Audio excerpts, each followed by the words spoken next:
Eh bien, bonsoir à tous les amis, supporters sportifs parisiens, amoureux du football, supporters d'autres clubs. J'espère que vous allez bien, les amis. Bah écoutez, regardez, retour à la maison, retour aux sources, retour avec le décor. Et qui dit retour avec le décor, retour à la maison, dit bah, fin des vacances. Fin des vacances, lundi, je reprends le boulot. Je suis deg, les amis. Je suis vraiment deg de reprendre le boulot lundi. Mais bon, toute bonne chose a une fin. C'est comme ça, et puis voilà, c'est comme ça. Bref, les amis, une petite vidéo aujourd'hui sur le mercato. On va y revenir. J'ai deux choses à dire. Premièrement, le PSG vient de s'imposer 1-0 face à Orléans en amical. Alors bon, les amicaux, vous connaissez mon avis pour ceux qui me suivent depuis un certain temps. C'est pour ça que je fais pas les débriefs, les matchs de préparation estivale, intersaison, tout ça. Je m'y intéresse pas trop. Tu vois, je suis pas trop, je m'intéresse pas trop. Les équipes sont pas encore prêtes, sont encore en rodage. Il manque des joueurs, machin. Et puis le PSG, bon, bah, c'est bien mignon, c'est bien beau tout ça, mais voir les U19 jouer, ça m'intéresse pas trop. Hein, les trois quarts de l'équipe, c'est les U19. Je suis juste content que les Titi ont encore gagné, que cette équipe composée de beaucoup de Titi ont encore gagné. Ça leur donne du temps de jeu. Et puis Hakimi qui a marqué. Hakimi qui rentre à la mi-temps, qui a marqué. Ça lui fait, on va dire, je crois qu'il a joué une mi-temps. Ouais, je crois que Hakimi, ça lui fait demi-temps de jouer, je crois, en fait, avec le PSG. Je crois que le premier match amical, il avait joué qu'une mi-temps aussi. Un but, une passe d'ess. Voilà. On est content, on a gagné. C'est le principal. Ça va vraiment commencer à m'intéresser quand on va jouer le trophée des champions. Voilà, où il y aura un petit peu plus de monde. Bref, les amis, je voudrais revenir sur un sujet aussi qui a fait polémique ce matin. Ça a fait le buzz, hein, la fameuse banderole anti-Pogba. Donc, les gars, j'aimerais vous dire, les amis, que cette banderole, quand je lis des conneries du genre les supporters du PSG ne veulent pas de Pogba, les supporters du PSG insultent Pogba. Shut up!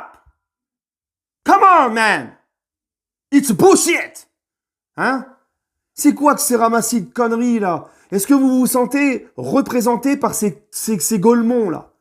Non. Pourquoi dire les supporters parisiens? Ils nous représentent ces gens-là? Moi, ils ne me représentent pas, les gars.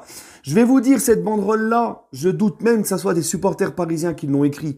Déjà, il faut arrêter, ce n'est pas le Cup ou qui que ce soit. Parce que déjà, une banderole, elle ne s'écrit pas de cette façon.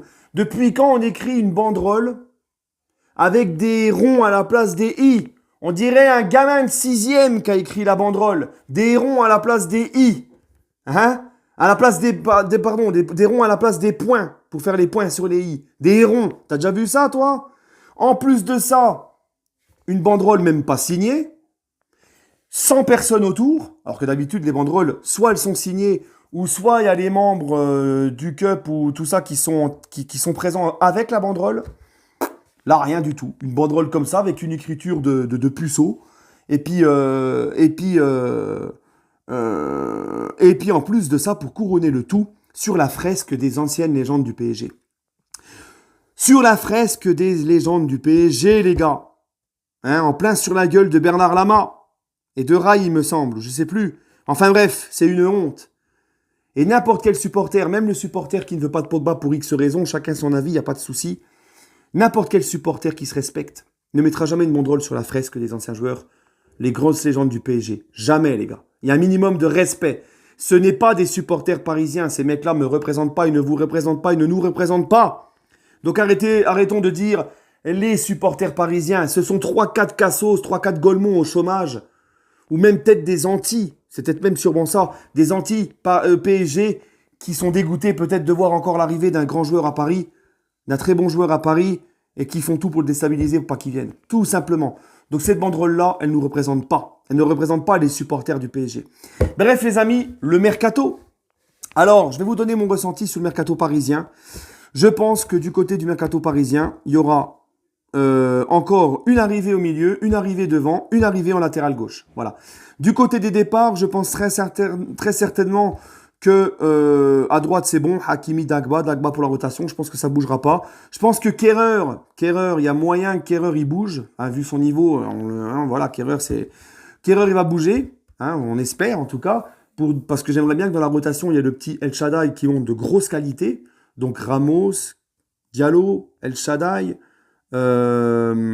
Marquinhos, Kimpembe, c'est bon, Kehrer, voilà. Si on veut vraiment laisser une chance au petit El Shaddai, il faut lui faire un peu de place. Donc j'espère que Kehrer va partir, et je pense qu'il partira. À gauche, les gars, je vois l'arrivée d'un latéral gauche, puisque comme je vous l'ai dit, Baker est parti. Bernat, les gars, on n'est pas certain de son niveau à Bernat. Il s'est fait les ligaments, c'est très dur à revenir, il met du temps plus que les autres à revenir parce que ça a eu du mal à cicatriser. On ne sait pas quel niveau aura Bernat quand il va revenir, et ça les gars, c'est important à le souligner. Donc il faut quand même une très bonne recrue à gauche pour suppléer Bernat. Et puis Kurzawa, même s'il est sympa, même si on l'aime bien, que c'est un bon gars, Kurzawa, c'est plus possible. Kurzawa, il faut que ça s'arrête. Il n'a pas le niveau du PSG. Et c'est un mec qui n'est pas fiable non plus, qui est très souvent blessé. Donc je pense que le PSG va faire un latéral gauche encore pour pallier un éventuel départ de Kurzawa qui lui partira. D'accord? Je pense que ça se fait comme ça. Alors attention, c'est un ressenti. C'est un ressenti, les gars. Je suis pas comme certains. Je suis pas comme certains mecs qui n'ont rien à faire de leur journée, qui s'inventent des vies en disant j'ai des contacts, des infos. J'ai rien du tout, moi, les gars. C'est juste un ressenti. Je le vois comme ça.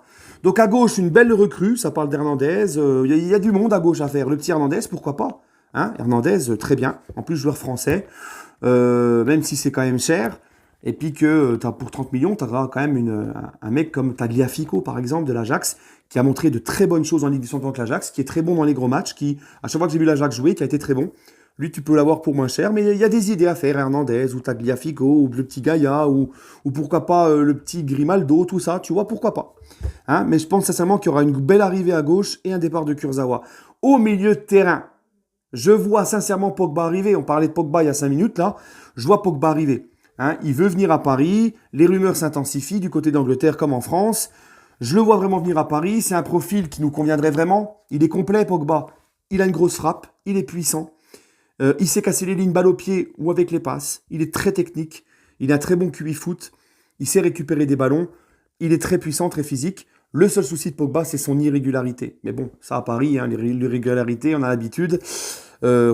Quitte à choisir entre l'irrégularité, voilà, tu prends pas, quitte à choisir avec nos milieux actuels, bah, prends Pogba, tu vois. Non, sérieusement, les amis, euh, euh, on a beaucoup de joueurs irréguliers à Paris. Donc, tant qu'à faire, hein, s'il faut prendre un irrégulier de plus, putain, je vais y arriver. Pogba, bah voilà. Non, sincèrement, j'espère que Pogba, les gars, on va avoir le Pogba de l'équipe de France, le Pogba leader, le Pogba régulier et tout. Je pense sincèrement que Pogba, c'est le style de profil c'est un joueur, il faut qu'il ait la confiance de son coach. Il faut qu'il soit mis aussi dans les bonnes conditions. À Manchester, avec Mourinho ou Solskjaer, je pense pas qu'il était mis dans les bonnes conditions. C'est un joueur qui a besoin de se sentir bien où il est. Et j'ai l'impression qu'il est un peu moins épanoui à Manchester. Mais franchement, Pogba, même si c'est vrai que son irrégularité, c'est un gros doute sur lui, Pogba, c'est quand même un joueur très complet et un profil qui nous manque au milieu. Donc avec l'arrivée de Wijnaldum, ça serait super. Et au niveau des départs, parce que là, franchement, les gars, si Pogba vient, il y a déjà Wijnaldum qui a été recruté, il y a trop de monde au milieu, et j'aimerais bien aussi qu'on laisse un peu plus sa chance au petit Xavi Simons. Je pense sincèrement que ça va jouer avec déjà il y aura 2 départs au milieu. Rafinha, je pense qu'il va partir. Rafinha, vous l'avez vu, hein, il est pas fiable, il est encore blessé là. Rafinha, je trouve que même s'il est bon techniquement et qu'il se donne, il n'a pas un gros volume de jeu. Je pense que lui, il va partir. Et l'autre départ, ça va jouer entre Herrera et Paredes. Paredes qui a encore une bonne cote, qui peut rapporter à mon billet. Ou Herrera, parce que Gay, je ne le vois pas partir. Gay, c'est un profil qui plaît à Pochettino, c'est un mec qui se donne, qui fait le sale boulot au milieu, qui s'arrache. Je pense pas que Gay partira. S'il y a des départs au milieu, ce sera Rafinha et Paredes ou Herrera. Voilà. Ensuite, les amis, devant, eh ben, ça va bouger, mais pas en neuf. Je pense pas qu'en neuf, ça bougera. Je pense que malheureusement, Icardi va rester à Paris. En plus, avec ce qu'il fait en ce moment, je vois pas qui va vouloir le prendre. Malheureusement pour nous, mais Icardi, je le vois rester. Et puis, au niveau de la rotation, bah écoutez, Kalimundo, ça dépendra si le PSG arrive à se mettre d'accord avec Everton pour Keane. Voilà, ça dépendra d'une arrivée ou pas de Moïse Keane pour Kalimundo. Je pense que le destin de Kalimundo est vraiment lié à celui de Moïse Keane. Viendra ou viendra pas à Paris, on ne sait pas. Donc, voilà. Et en ce qui concerne l'autre arrivée devant, comme je vous l'ai dit, ça ne sera pas en neuf, même si j'aurais aimé voir par exemple Icardi partir et un cri-cri arriver. Ah, ça serait le kiff, hein, mais bon. Je pense sincèrement que Sarabia ne va pas rester. Malgré qu'il a fait un bon Euro, Sarabia, on l'a vu au PSG, c'est plus ça que ça. Il a du mal à s'y retrouver. Sarabia, il est plus fait, tu vois, pour être un joueur où il est titulaire dans un club avec un peu moins de pression et tout. Je pense que ça lui va pas d'être le remplaçant comme ça. Il s'est perdu un peu au PSG depuis un petit bout de temps, 6 bons mois et après c'était terminé. Et son bon euro pour moi n'y changera rien. Voilà. Donc Sarabia, je le vois quitter le Paris Saint-Germain et une arrivée pour le remplacer, le petit Correa par exemple de la Lazio. Voilà les amis, bah écoutez, donnez-moi votre ressenti en commentaire. Sur ce, prenez soin de vous et allez Paris.